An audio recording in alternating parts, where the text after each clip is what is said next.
If you are a regular of my channel, you would have seen me post a lot of car-related content, and sometimes I will have conversations with people, getting them to tell the stories of their lives. So today's video, I have the great privilege of speaking with an actress from Hollywood. She's one of the cast members of Star Trek Discovery. And outside the realm of cars, Star Trek is my next biggest passion subject, right? So she's one of the celebrities I follow on social media, on Twitter. And one day I responded to a tweet, a call to action from her to volunteer for beta testing of a new personal development program that she's working on. How amazing, right? She's an actress in Hollywood, and her other passion project is personal development. She was looking for volunteers to test a new program, which I've signed an NDA to not disclose any details of, but suffice to say that as she prepares to launch this, I will tell you that I've gone through a few personal development programs, and this program is uniquely powerful in the way she distilled concepts into a way that is elegant and simple to implement. The tool set that she taught me has helped me resolve challenges, resolve a lot of conflicts that I'm facing in ways of such stunning simplicity that I think when she finally releases it, I think you should really check it out. So, who am I talking to today? Her name is Sara Mitich. She played the roles of Lieutenant Arium in Star Trek Discovery in the first season, and after that, they recasted the role of Arium to another actress, and she became Lieutenant Nielsen. In today's interview session with her, I am going to, ask her about her background, how she became an actress, how she got into Star Trek, and what was her experience like in the Star Trek universe, and also what it's like for her to work with the great Datuk Michelle Yeoh. So sit back. This is going to be a very interesting hour of conversation. And of course, in the future, I will be releasing shorter cuts of this video that focus on specific topics which we chatted about. So until then, I introduce to you Sara Mitich. Hi, Sara. Hi, Khan. Welcome to my channel. Great to have you here. I have to admit, I'm feeling a bit nervous because it's not every day I interview a Hollywood celebrity on my channel. So thank you for being here. Thank you so much for being here. I'm so grateful to be here. I'm so grateful that we're doing this, that we're getting a chance to sit and chat and just like all the great things. Just for the benefit of my viewers watching this, Sara Mitich is best known, at least to me, for her role in Star Trek Discovery. And the reason why she and I are connected today, it's because she's also in the personal development space. And recently I had the pleasure of beta testing one of her programs. I'm not supposed to talk much about what that program is, but I will just say that it is one of the best, the most powerful personal development programs I've been through. And I really can't wait for you to release this to the world. I'll ask you a bit later more to share what you can share about this. But that brings me right on to the first thing that I'm curious to ask. You are an actress in Hollywood, and you are at the same time in personal development coaching. How did that mix even come about? That's a very unusual mix. Yeah. I'm a very curious person, as you know by now. Yes. And I've always been so curious about humanity, about why we do what we do. To be honest, I think that's why I'm an actor. Is because I get to explore our humanity. And ever since I was young, I was always asking myself questions like, why am I thinking this? Or what's my purpose here? Or why? I remember when I was a kid, I asked my mom super young at like, I think I was 8 or 9. We were in the driveway in the car. And I said, Mom, why are these my thoughts? Like, why is this my story? Why don't I know your thoughts? Why don't I know your story? And I've been like that my whole life.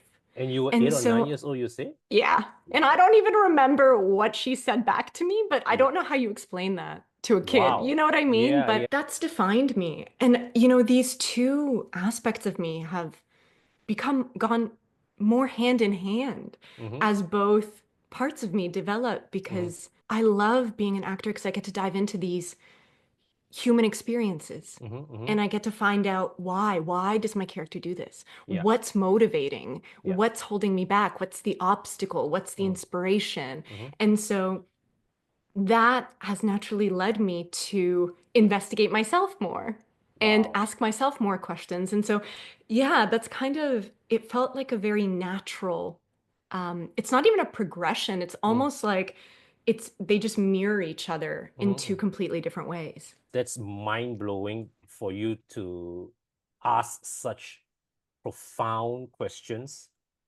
at that early an age. The next thing I'm curious to explore, how do you get into acting? Mm. Yeah, so I started as a ballet dancer, Right. actually. Mm-hmm. So when I was like 3 or 4, Mm-hmm. I told my mom, I was like, I want to be a prima ballerina. Mm-hmm. And the thing about me is when I decide I want to do something, Mm-hmm. there is nothing that will stop me from doing Mm-hmm. that. And Mm-hmm. so I dove into it. Mm-hmm. And I ended up, at the age of 9, I ended up going to the National Ballet School of Canada. Mm-hmm. So it's a Mm-hmm. boarding school. I moved Right. there. Right. Ballet was it for me, Mm-hmm. Then I got injured. I got Oh. injured and there went that career. Oh. And out of that came acting. Mm-hmm. And originally it wasn't film and TV.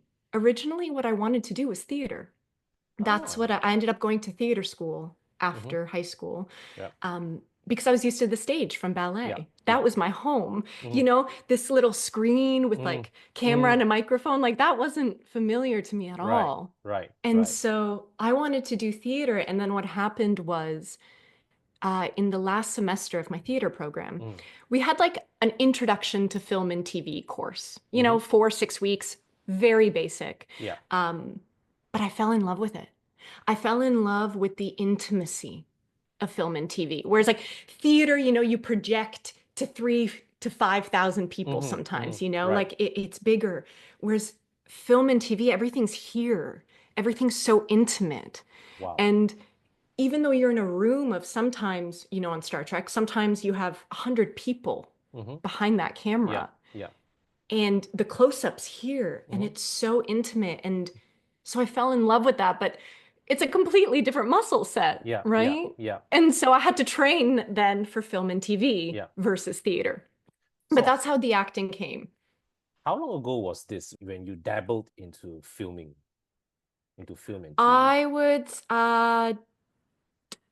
just over 15, wow, just over 15 years Oh, wow. now. Wow. So it's been a while. So what is a typical day like for you working as an actress, like when you were acting in Star Trek, right?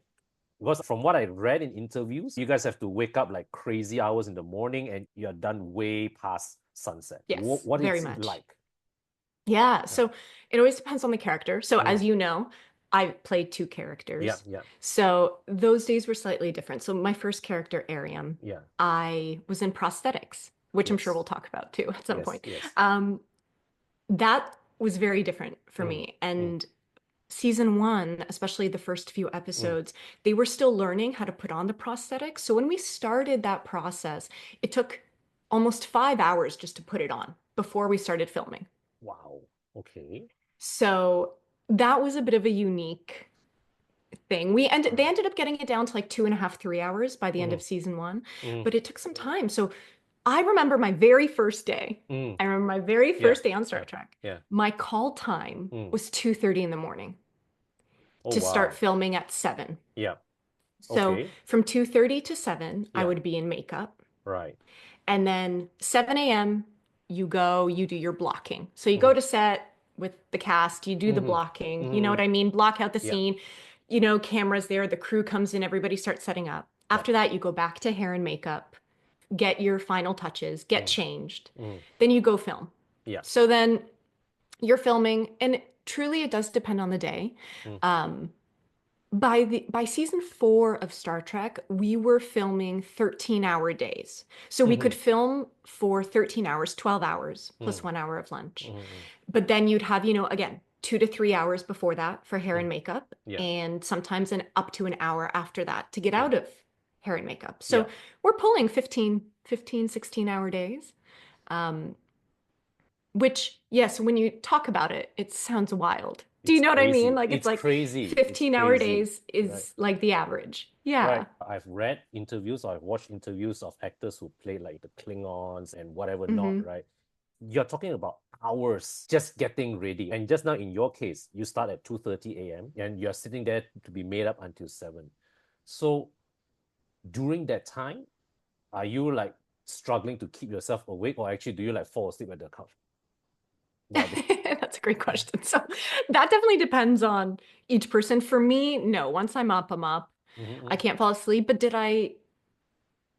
was I always, chatty, and were we Mm, always like super animated and, awake? mm. No, I I was don't think definitely more so. in a meditative Yeah, state. yeah, yeah, Um, But the thing is, especially with the Klingons yeah, and with Arium, yeah, so once we have that on, we can't eat solid food. yeah. So with the Klingons, with me, we'd have nutritionist with smoothies and stuff like that. So Oh, the okay. the first little bit, like Mm, while they were prepping things, I was mm. also like eating my last bit of solid food Yeah, that yeah, I could yeah. get in for the Right. day.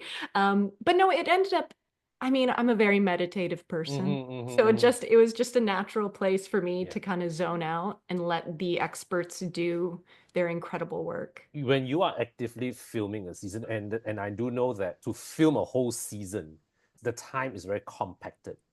The day that you described just now, starting at 2:30 a.m. and working 15 hour, and by the time you're done, what time does your day usually end after you remove your makeup? By the time Yeah, you so walk out with all clean. yeah. So again, Arium and Nilsson slightly different, but with Yeah. Arium it was there'd be many a day that I was pulling over 20 hours. And so what ends up happening is, so Mondays, we'd always start at 7 a.m., Mm-hmm, right? mm-hmm, Film whatever, mm-hmm, 13, 14, 15 hours plus my prep time. mm-hmm. And then there's something called turnaround. Yeah. So for turnaround, you have to give actors a certain amount of time, depending on the actor, depending on the contract. Yeah. And so what ends up happening is Mondays we start at 7. Yeah. But by the time we get to Friday, because of all those turnarounds, it's Yeah. not like we start at 7 every day. So by Right. Fridays, we would start filming at 5 p.m. and go till 7 a.m. Saturday. So those are Right. called Fraturdays. We call those Fraturdays. So Okay. it's like you go Okay. and then Okay. you wrap up around, Right. 6, 7, 8 a.m. Saturday. Right. And then you have all day Saturday off, all day Sunday off, and you're back at it at 7 a.m. on Monday. Right. Am I right in surmising that from the time that you walk out from the trailer and head home to the time that you check in again, there's actually a fixed minimum number of hours in between that is your mandatory downtime? Because I can't see how Yes. it is humanly possible for you to do these 20-hour blocks for 2 weeks straight, 3 weeks straight. So we have contractually, like, I don't know exactly what it is, Mm, forgive me, but it's like, let's say 8 hours, mm, 8 or 10 hours in between. However, they can go into that time if mm. they pay a fine or if they pay a Right, fee. right. So sometimes a production will do that a couple times Mm, if it's only one actor or two actors and it keeps the rest of the people from going till 7 a.m. on a Saturday. yeah. And so you hit both. So Mm, yes, there were some times where it was like, I'm working 20 hours, I'm only mm, home for 6 and then I'm back. You know what I mm, mean? Like yeah. they can do that, but it's not like they did that every single Mm, time. You know right, what I mean? right. But they can go into what is called your turnaround time. These are the sides of your profession that regular people don't get to see or Yeah. appreciate. There's actually a lot of sacrifices that you put in to get that show on the road, so to speak. Yeah. And I think, it's a really interesting thing because yes, it looks very glamorous. No matter Mm, what it is from the mm, outside, it looks like a mm, very glamorous life. And please don't get me wrong, it is to a point. Of yeah, course it is. yeah. You do red carpets and I get to sit in hair and makeup every single morning. And like Yeah. that for me is like a very meditative space. But yeah, the hours are really long. They're Mm-hmm, not like that always. Did I have some days that were only 8 hours? mm-hmm, Yes. Did mm, I work on other projects where I was only there for 11, 12 hours a day? Yes. mm-hmm, mm-hmm. But being an actor is a really interesting thing because Yeah. you need a certain type of stamina and endurance, right? Yeah. There's also the other flip side of it that's like, get ready and wait. It's like Mm-hmm. you're ready, you're there, you're ready for your performance, you're ready to do this, and then they're having a technical issue and now you have Mm-hmm. to wait an hour. Yeah. Yeah. And so, Yeah. like, how do you maintain that momentum Mm-hmm. of like, I'm ready to perform, and then suddenly they're like, okay, go after you've been sitting for an hour. You know what I mean? Like it's an Yes. interesting type of endurance that I don't think a lot of people understand or realize is Yeah. going on. It's not for the faint-hearted. I can sort of imagine it. Even by imagining it, I sort of like feel that, hey, this is not easy. It Mm-hmm. is not Yeah. easy. So you've actually in Star Trek history carved a bit of history yourself because I think yours is the first occasion whereby a bridge crew was recasted and the actress herself who was recasted went on to play another role, right? Mm-hmm. Oof, So yes. besides the makeup, can you contrast the experience of playing Arium versus Lieutenant Nielsen? Yeah, Mm, absolutely. So mm, I mean, not just the makeup, right? Like mm, Arium was prosthetics. It was my mm. first go at prosthetics, and I'm Yeah. so grateful. I had the incredible Doug Jones. He just Yes. like took me under his wing, Oh, and yes. Yes. I could talk about him for hours. He is, you know what? All of our cast, Sonequa, Doug, like there's so many people who taught me so much as a human being and an Mm, actor. mm, And Doug is probably one of the most generous, mm, mm. kindest people you will ever meet in Yeah. your life. Mm, But the prosthetic, it's interesting and brought back my theater work right. because I had to learn how to, I kept trying to like act through the mask, Yeah. act through the prosthetic. And it was Yeah. Doug actually that was like, you actually have to learn how to act with it, not through it, Mm, not against it, but with it. So it's like, the lips weren't even mine. None of it was mine. So I'm yeah. like, how do you? And I had full contact lenses. Yeah. So it wasn't even fully my eyes. So I was Yeah. like, how do I do this? And the cool thing, I mean, cool, the awesome thing about establishing a character like that is I worked with the writers and the Mm, showrunner to figure out, like, okay, what's Ariam's body like? You mm-hmm, know what I mean? Like, and mm-hmm. it's so cool because that's where my dancer training Yeah. came in, right? I was Yeah. like, okay, so for Ariam, we're going with more rigid Mm. movements, but I didn't want it to be like C3PO from Yeah. Star Wars or Yeah. anything like Yeah. that, right? So I was like, Yeah. okay, so I work to create this physical life. Mm-hmm, Um, that's the biggest difference, right? Is I mm-hmm, work to create this physical life mm-hmm, for Ariam and mm-hmm. how to portray that and like little things like we have so many sequences on the bridge, right? That's like we get hit by something and like our bodies move around, which are always so fun to film, by the way, because the way they do that is it's literally like somebody will count down and be like 3, 2, 1, left, and then we all just move Right. one Right. way Right. And and then the then the other camera way. shakes, right, to simulate that. Yes. Yeah. Yes. Mm. But for me, I was like, cool, when Ariam does that, the spine stays straight, Oh, right? When she wow. moves, like, whereas other people, they might concave and move. Mm. It's like for me, so it was so cool to create a physical life like Right. that. So Right. in terms of contrast, that's definitely the biggest. I mean, Nilsson is human, Yeah. right? So, Mm-hmm. but with that comes all the human understandings and Mm. emotions Mm-hmm. that perhaps Ariam doesn't have. Right. And so that's the biggest difference between the two. And Mm. yes, I feel so blessed to be able to say that I played these two roles Mm. on this amazing show, Mm. part of this iconic franchise. Like I feel very Yeah. grateful that the producers gave me that. Yeah. Because that's how it came around. I mean, it wasn't me, it was them. And also when I agreed to do Nilsson, I had no idea that they were going to, spoiler alert, kill Ariam. Like nobody Oh, told me that. okay. Okay. Nobody Right. told me that at all. I Oh, had all no right. idea until 2 episodes beforehand. And I remember when Oh. the writer called me, I cried. Even though Oh, it wasn't, my right. role in that season, I still cried because I Mm. was like, oh, what a cool character. And it's still like a loss of sorts. You know what I Yeah. mean? Yeah. Her death was a very tragic scene when the control took over her and she knows that she has to sacrifice herself, right? So if you were to go back and you had to choose only one out of Arium or Nielsen to play for the whole of Star Trek Discovery, which would you want to choose? Hmm. Mm-hmm. It's a good question. It's like Yeah. practicality says one thing, Yeah. ego says another. Do you know what Yeah. I mean? I So know it's what you like it's mean. it's a Yeah. very interesting war Yeah. there. But Yeah.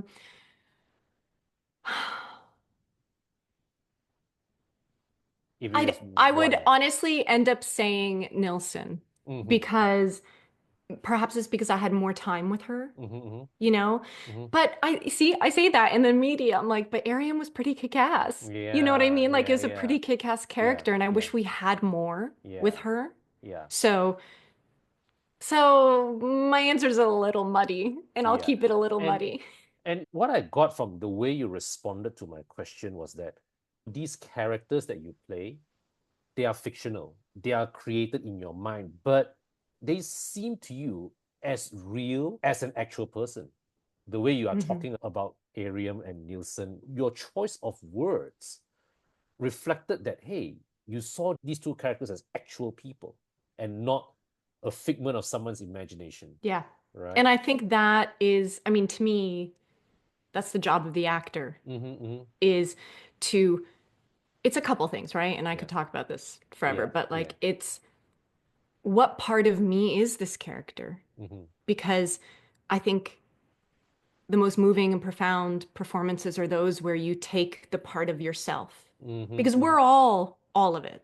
We can Yeah, all relate to everything and we all have a great imagination to do yeah. so when we need Mm-hmm, to. mm-hmm. And so it's like what part of me is Ariam, what part of me is Nilsson. Right. And yeah, and it's that melding Mm-hmm, of fiction mm-hmm, and authenticity, mm-hmm.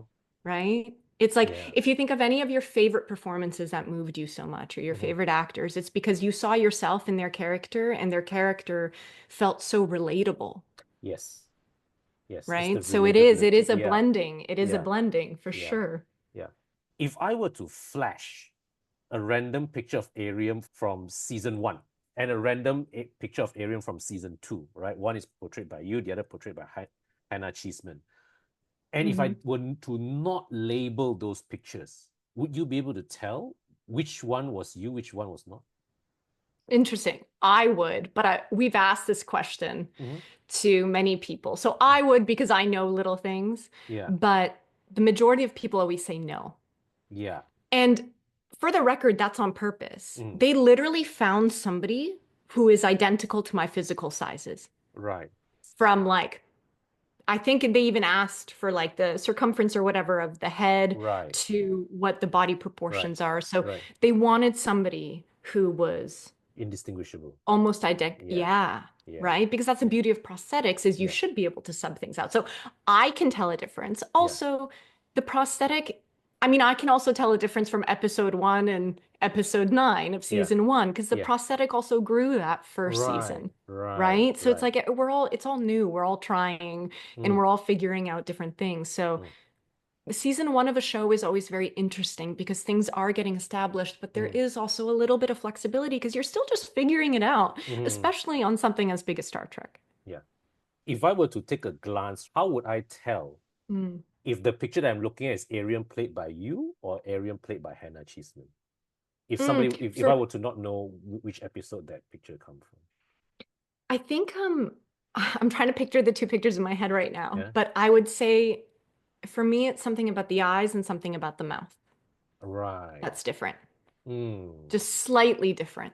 You know what Slightly I different. mean? The difference is so subtle that you can't really put a finger to it. Yeah.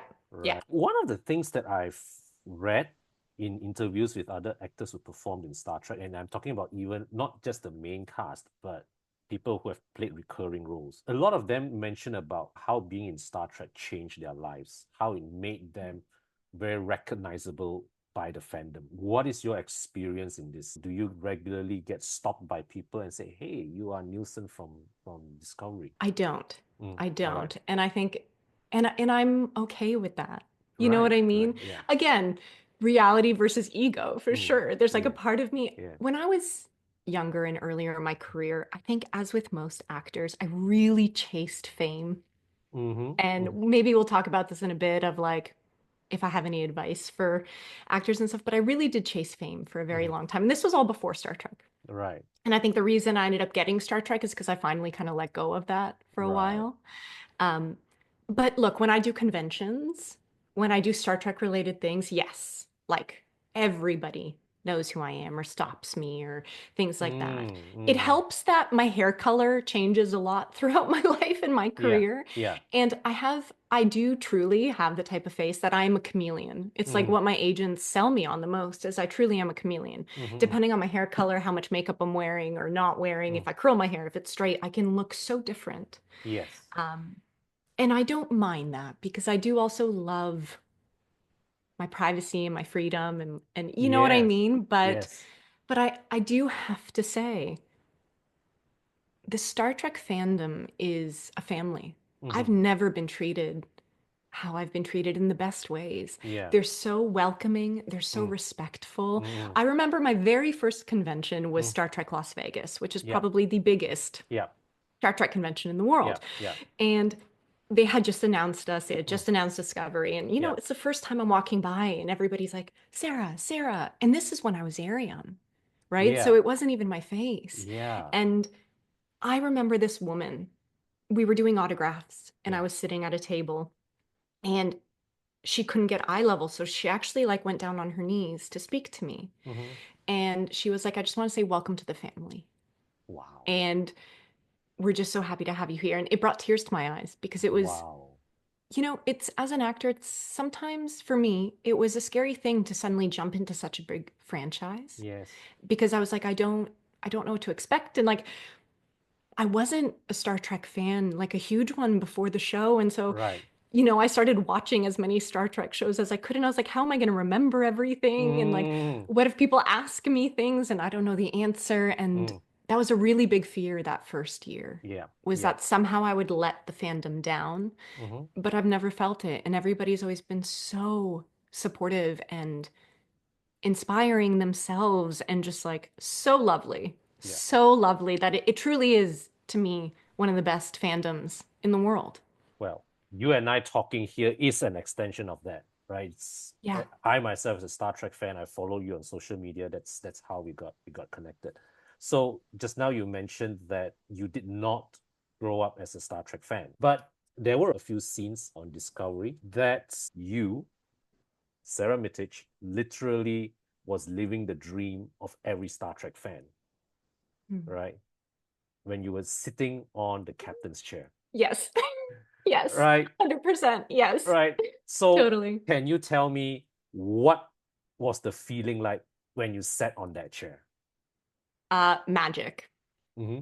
Magic. It was, because you do, and it's funny because the one on Discovery has these buttons that if you accidentally push it, like the screen will pop up. So I think Yeah. everybody the first time they sat in the chair and they just like rested, they accidentally hit the button. Yeah. And so I was like sitting there and it was like, zzz, and I was like, oh no, put it down. You know what I mean? But it was Mhm. it's for something that is a material thing. Yeah. Do you know what I mean? It's just a chair. At the end of Yeah. the day, it's just a chair, but Yeah. the symbolism behind it Yes. and like the weight of it and the importance of it, it's magical. It was Yeah. really magical the first time. And you do feel kind of like extra powerful. You're like, Ye- okay, cool. Right. Great. That's the kind of opportunity that a lot of us would pay money to experience, even for just once in a lifetime. Yeah. 100%. You spent 4 seasons on Discovery. You were not really Hmm. there in the fifth season, right? Hmm. In the first 2 seasons, you work together with Michelle Yeoh. In Malaysia, where I'm from, Michelle Yeoh is a bit of a national hero. So I'm curious, what was it like working with her in person? She is such an incredible force. And Mm. she actually watching her, you know, I wa- it's Michelle Yeoh. Do you Yeah, know what yeah. I mean? Like Yes, yes. it's she has such an energy to her Yeah. and a magnetism, but also, I mean, one of the kindest, most open, most Mm. giving Hmm. individuals. I remember we were talking because she was a ballet dancer too. So we were Oh, like just talking about ballet and like yeah. our feet and like things that we deal with in that Mm. perspective. Mm. Um, but just watching her is also like a beautiful balance. And I think it's, any actor, Hmm. if there's any actors out there listening to this, and they're on a set, Hmm. it's like you can study, take your time, put your phone away in between takes and watch the people that you look up to. Hmm. Watch the people that inspire you because I learned such an incredible balance between professional and personal Yeah.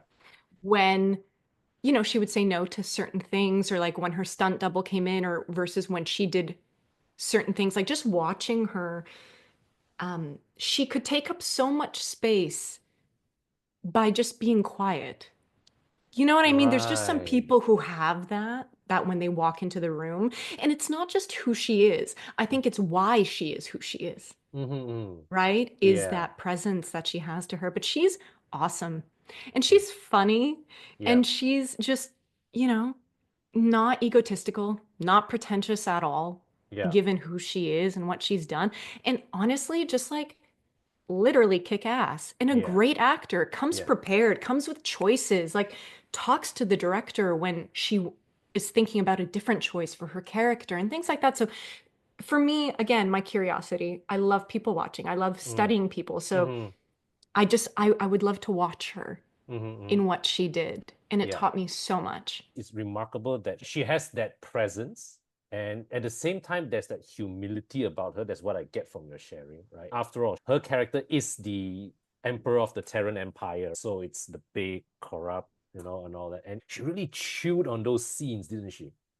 Oh, she did. Yeah. Mm-hmm. Mm-hmm. And again, so I love characters like that, for example, because Mm-hmm. you look at her and she has found the humanity in it. Mm-hmm. Mm-hmm. You love Mm-hmm. her character. You love her character, even though she can be the bad guy. Yeah. You love her character. You know what I mean? Like Yeah. that to me is the definition of, you know, incredible, successful, Yeah. moving acting is Mm-hmm. when you can fall in love and find the humanity and the Yeah. characters that are so easy to write off as I'm the bad one, Yeah. Yeah. you There's a know? multi-dimensional. Yes. On that note, right, you also had a chance to play the Mirror Universe version Mm-hmm. of Lieutenant Nielsen, right? What was your experience like playing the Mirror Universe where everybody is evil versions of themselves? Was there a shift in the energy of the set when you guys were in that universe? Yes, 100%. And Yeah. honestly, it's all these details together. Mm, It's the set. Also, like our costumes. mm, Your costume as an actor mm. is so important, right? It Right. completely changes the way you stand. It Yeah. changes everything. It's like Yeah.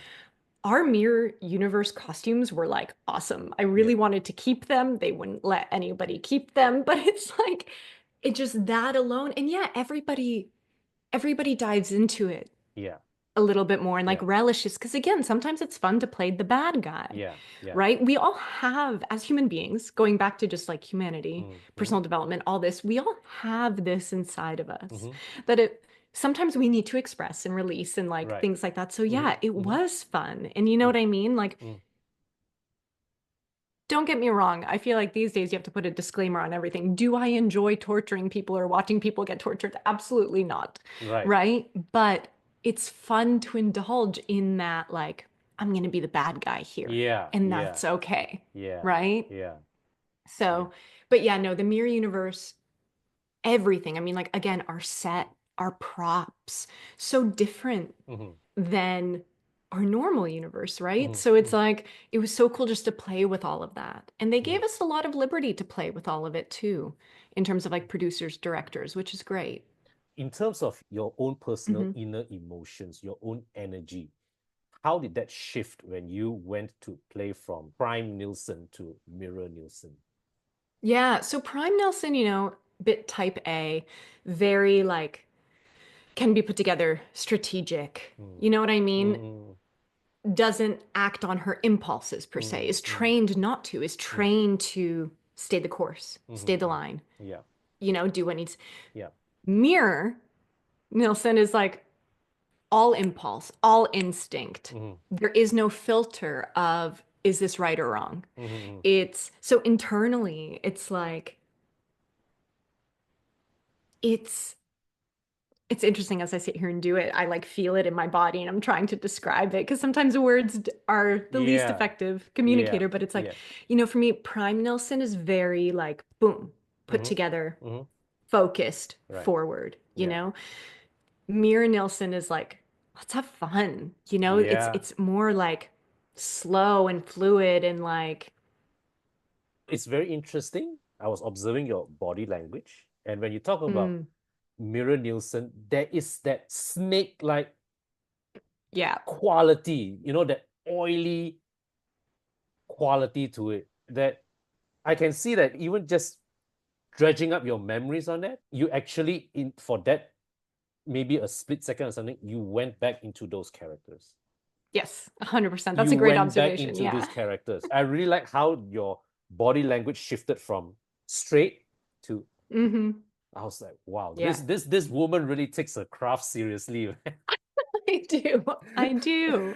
Right. But also, like, I play make believe for a living. You Like, I'm do. so You do. grateful for that. Do you Yeah. know what I mean? Like, I know and you. it is a serious thing, but it's also like I just love it. Again, Yeah. the personal development, like, I love exploring all these different parts of humanity. Like, Yeah. it's awesome. So now coming back to your work in personal development, right? Hmm. Your main gig as an actress. Right now, your work is mostly on series, am I right? Right. Yes. So from what I've known and read, when it comes to filming a series, it comes in blocks of time, 2 months, 3 months, and all that. So how do you balance your time commitment to your acting work and your personal development? Because your acting work would come in blocks.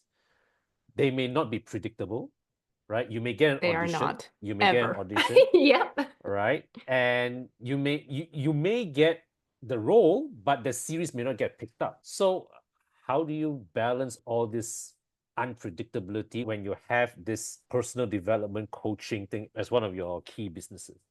How do you balance all Yeah. that? Yeah. So, I mean, a few different ways. Mm. So, one thing I learned and I humbly continue to learn is a relinquishing of control and Mm. predictability. Because in Mm-hmm. the acting world, you can't. In life, you can't, right? Right, right. Of, I don't know when the next gig is. I mean, like, I don't even know, I filmed two movies, I think 2.5 years ago, and they still haven't even come out. And I have no idea when they're gonna come out. Oh, So it's wow. like, yeah, you don't know. I don't Mm. know, I could audition for something today, and next week I could be flying to the other side of the country Mm-hmm, and mm-hmm. filming for the next 6 months. Right. So in terms of balancing it, the reason the personal development, like gratitude and growth, my Mm-hmm. platform, my hub, Yeah. right? That all came from also my need to feel fulfilled. Mm. And acting does fulfill me, but there could be a year where I don't work. And it's not because of Right. me, it's not because of or then there's 3 years where it's like back to back to back, TV, movie, two movies, TV, and then nothing for a year, Mm-hmm. right? So in that time in between, I was like, I can't sit and wait. Because when you're in Mm. the energy of always waiting for something, you're just going to continue to wait. Correct. All of the big things that I've booked in my life, I've always gotten the phone call when I wasn't waiting, when I Mm. was creating something else or doing, and then suddenly my agent will call and be like, oh, by the way, you booked this. And I'm like, wait, what?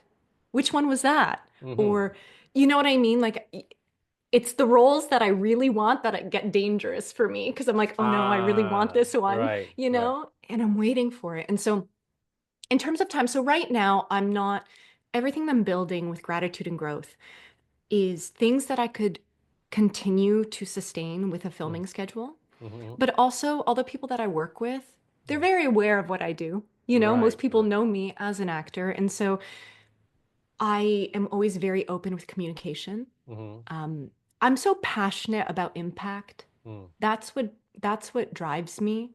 And whether I'm impacting somebody through a role that I do, or I'm impacting them through gratitude and growth, through coaching, through my podcast, through the blog, whatever it Yeah, is, yeah. that that's what I've distilled it down to. Mm-hmm. That fulfills me the most is to impact people, inspire them, motivate them, whatever that is, to Mm. help them become who they want to be, Mm-hmm. right? Because that was Right, my journey. And right. so the answer to the question is I just find a balance. And it's Mm. not always like 50-50. Sometimes it's 90-10 Mm-hmm. to acting or 90-10 to gratitude and growth. Yeah. Sometimes it is 50-50, Yeah. but it just depends. But I think for me, it's always being very honest and not over promising anything. And Mm. also relinquishing the expectation of deadlines and time. I Mm. have a and you also know this, but I have certain things that I'm creating right now that I do want to launch and give to the world and things like that. And Yeah. I'd set out all these hard deadlines, and I'm like, right, but I can't do Right. that because something pops up, and then those next 4 weeks, I can't work on gratitude and growth. Right. Right. So it's like the things that I do stay consistent with I have a Friday newsletter, an email that goes Yes, out. I have my yes, blog, yes, I yes. have I my received them. podcast. Mm.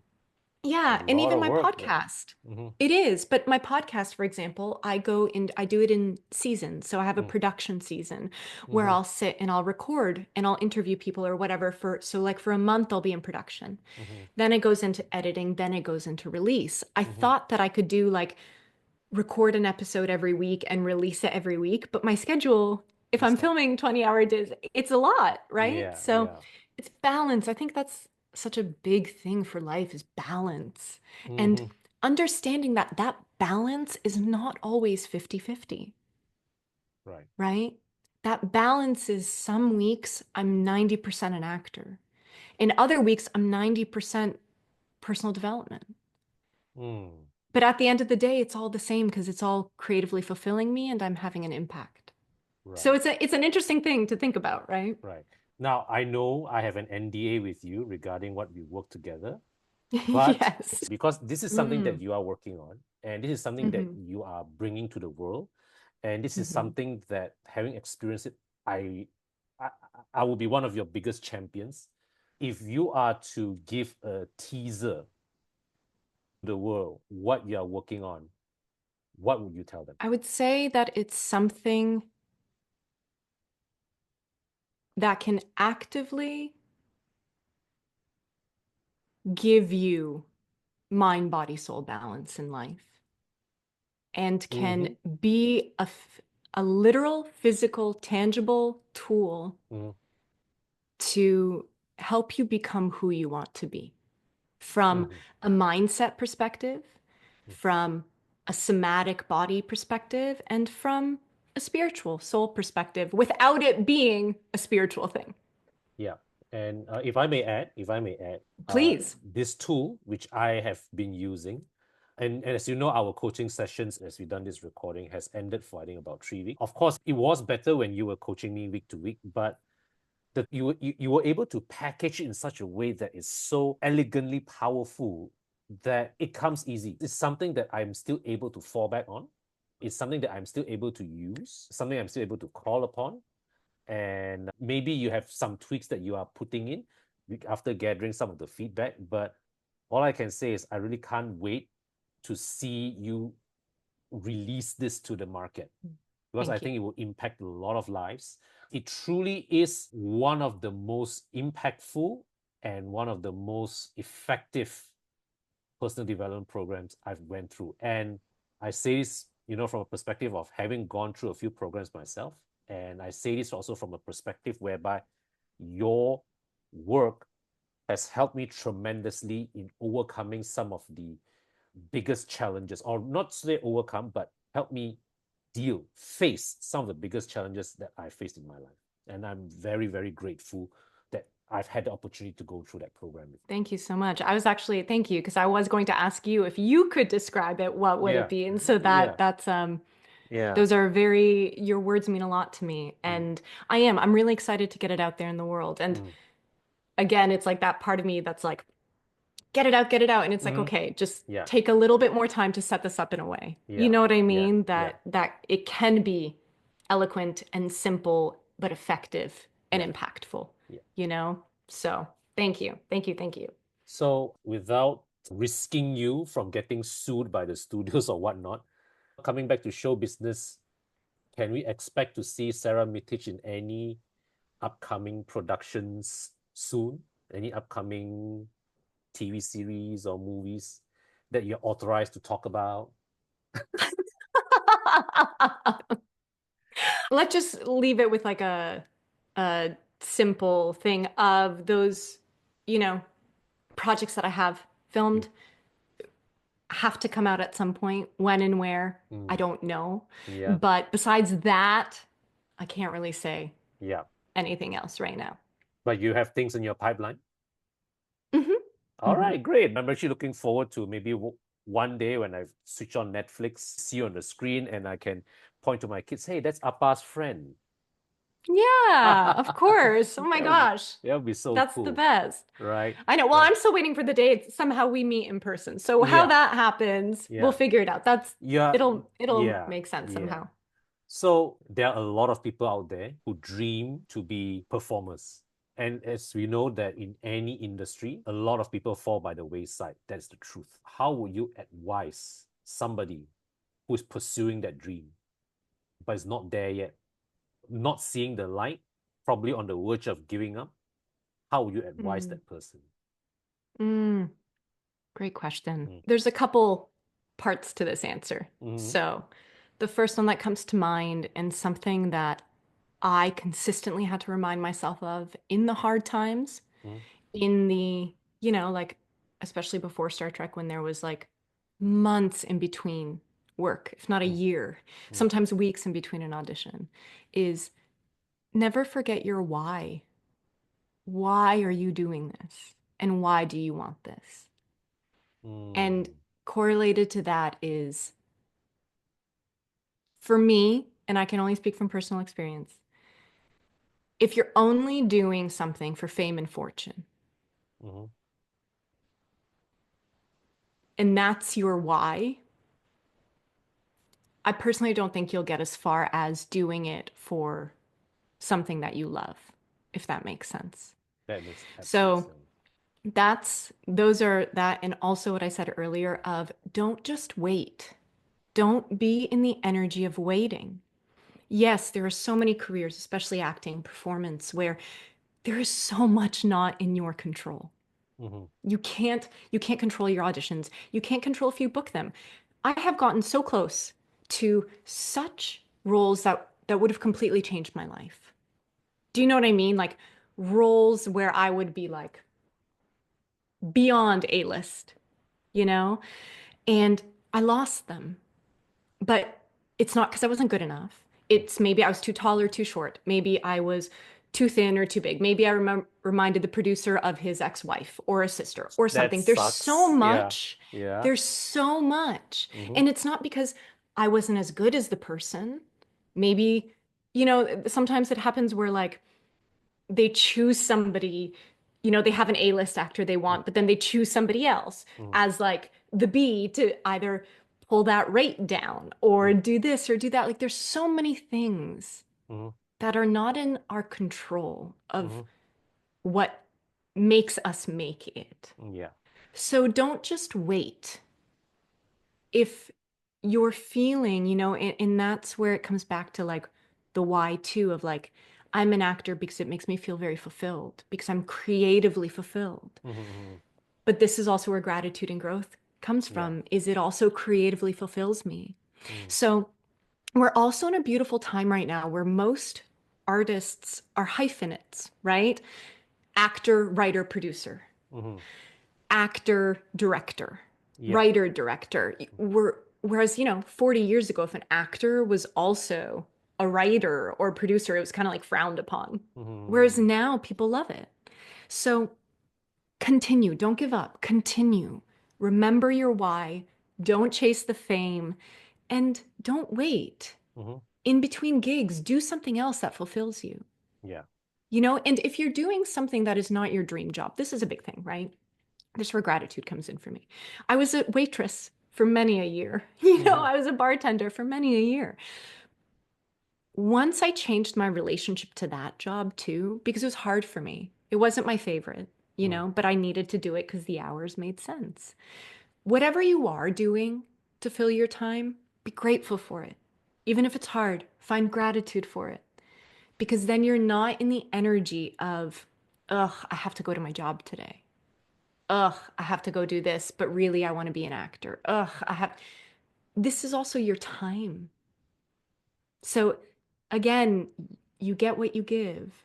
So if all you're putting out is, I'm waiting and I'm struggling and I'm like pushing and I'm grinding, then you're creating more of that experience in your life. Does that make sense? That makes a lot of sense. I want to expand a bit how you were a bartender and waitress and all that.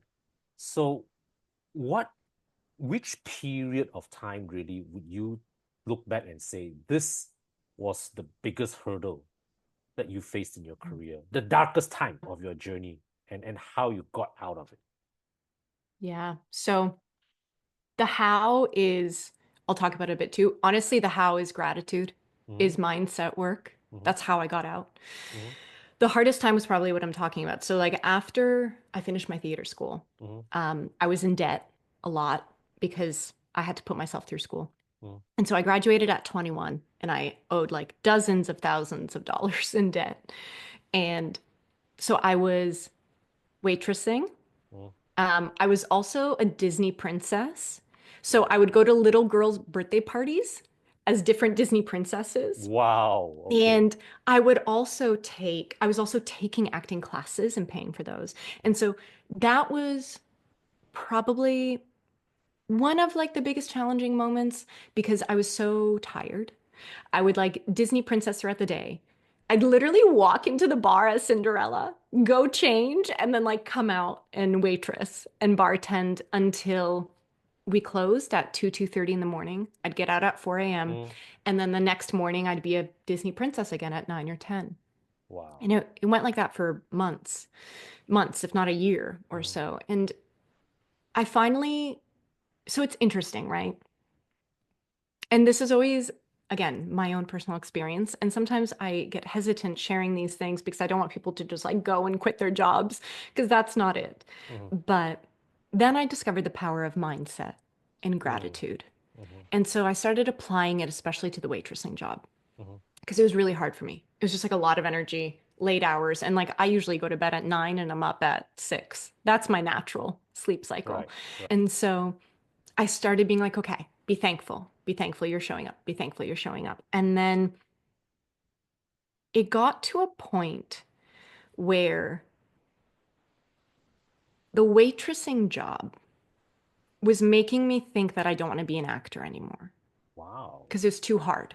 It's too hard. I couldn't get into the union. There was a lot going on. And so what ended up happening, this is a bit of a detour in the story. What ended up happening was I decided, okay, I'm going to go to business school. And I decided to write my GMAT, which is like the LSAT for business school. And so I studied for 4 months. So on top of the Disney princessing, the waitressing, now I'm studying, still auditioning. Wow. There was like a 3 week period where I wrote the GMAT and I practically failed it. Right. So like 5 months of studying. And even though all the practice tests I was getting like 80%, I somehow failed, almost failed, like got like 50 something, All which is right. terrible. Okay. Right. So that happened, but I was still giving gratitude for it all. But that happened and that rocked me. And then the next couple days, the waitressing job got really hard. And I ended up giving in my 2 weeks notice. Oh, wow. And I was like, I can't do this anymore. But through it all, I was still practicing gratitude. I know Mm, that might sound very interesting to people, but sometimes when your life gets very chaotic, if you can actually focus on the positive, mm, it brings relief.